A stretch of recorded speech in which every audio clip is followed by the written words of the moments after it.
Today we are going to do an owl drawing. So what you're going to need for this project is manila paper, a black drawing crayon, and eventually we are going to need some colored crayons. This is an example of a completed one. Before we get started, I'm going to explain to you that the center body of our owl is going to be the focal point or the main part of our picture.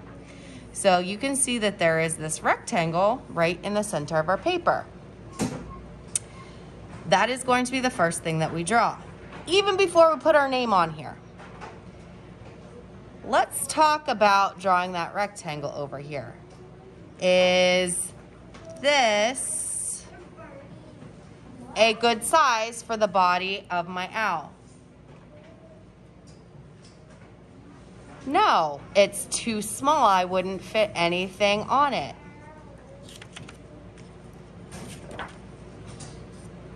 How about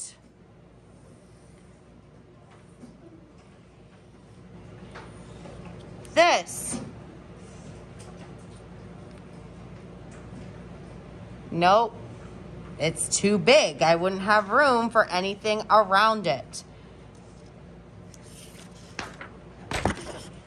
All right, so we want to make the body of our owl right in the center of our paper.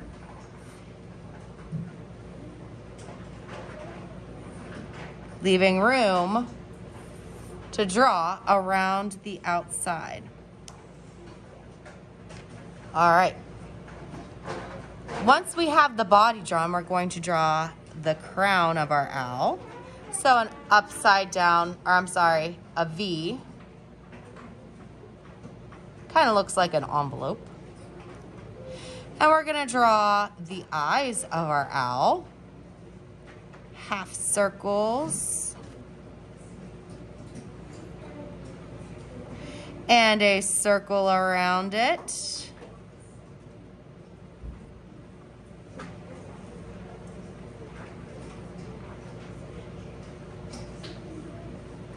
Now, if you want these light reflectors in your eyes while you have your black drawing crayon, it's super easy.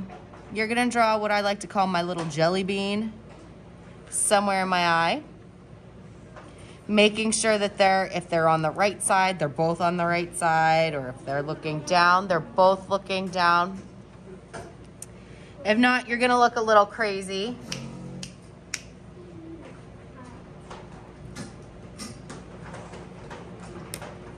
Whoops. Okay, so I broke a crayon. It happens. I didn't do it on purpose, and as long as I didn't do it on purpose, it's no big deal. I can still totally use this part of the crayon.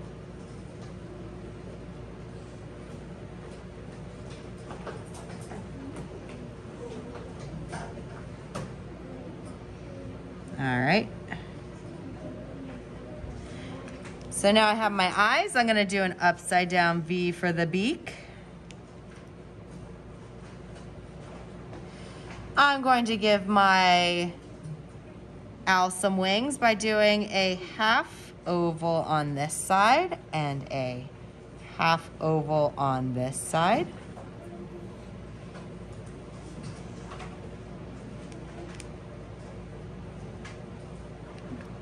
I'm gonna go ahead and give him some feet. Upside down V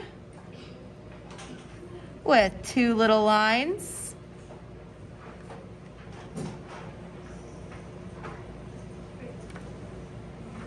And some feathers, the letter U.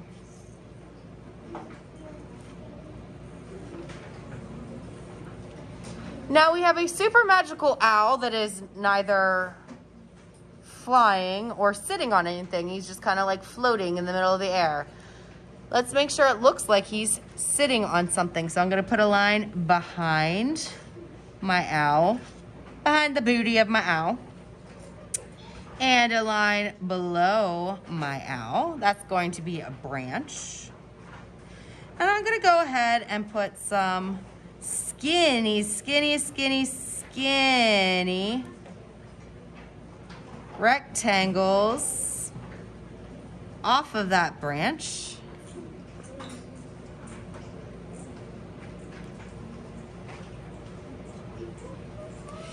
And I'm going to put leaves coming off of these kind of like twigs. And we're gonna do the same thing. We're gonna copy what we did with the wings. Half oval, half oval. And these can be our leaves. I could even put a line down the middle of them if I wanted to.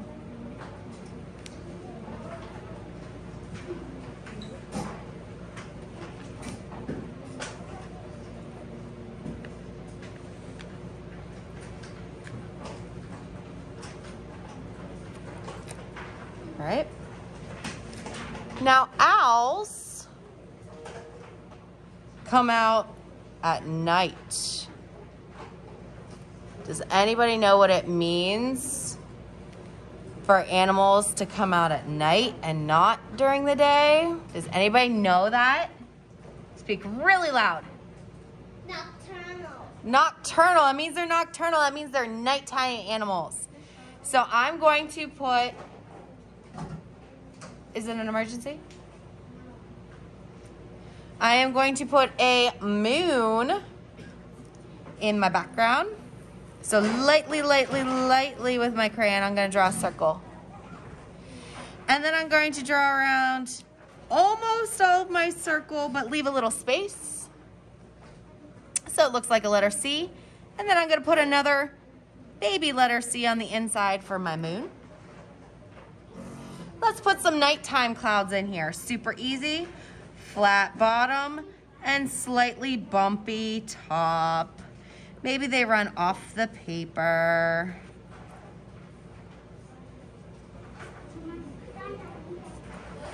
When you are done with your drawing, you may flip it over and put your name and class code on the back. In this case, we are 1B. But if you're joining me in another class, it might be something entirely different. You're going to then return your drawing crayon to the clay table, and you are going to color your background. Now, I'm going to pick just like a turquoise here to color my background. I'm going to show you the difference between this solid colored background and a not solid color background. Now I'm coloring my background. Yeah, I'm following the rules.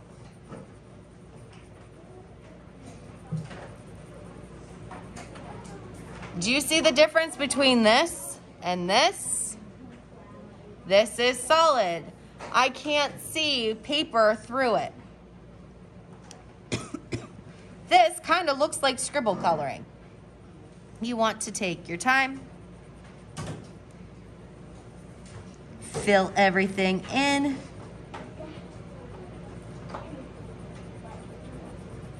Nice and solid. So you're going to color your background and your owl. Does your owl have to be brown? Does it have to look realistic? Absolutely not. Your owl can be any colors you want. However, it is nighttime and your sky would probably be blues or blacks or even purples. Just take that in mind when you are drawing.